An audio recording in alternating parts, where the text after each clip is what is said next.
Amemaliza. Bwana Yesu asifiwe. Amen. Sika ni kama tusimame kwa hivyo. Tunamwomba Mungu kwa ufupi kidogo. Katika uwepo wa Mungu yote yanawezekana.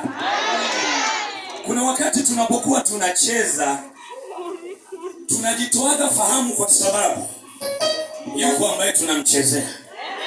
Watu wengi wanaweza kututazama wakasema mbona hana kwa Mungu hakuna ustaarabu kwenye kucheza.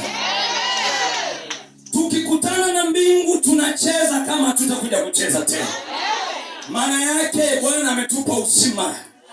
Kuna watu wanapumulia saizi mashine. Mimi na wewe tuko mahali hapa.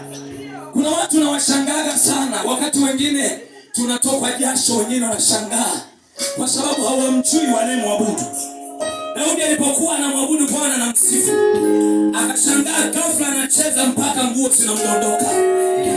Yule mwanamke akamwambia Daudi ametenda dhambi, kumbe yeye ndiye analaaniwa kwa sababu mwanaume alikuwa kwenye uwepo wa Bwana.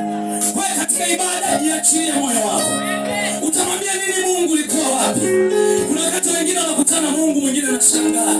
Kwa hiyo tunapoenda kumwabudu Bwana, achia moyo wako. Imba wimbo kutoka ndani ya vilindi vya moyo wako. Na ukifikia kiwango cha kuanza kuomba, mimi na moyo wako leta Bwana. Tuko ibada tunakuja kutana Bwana.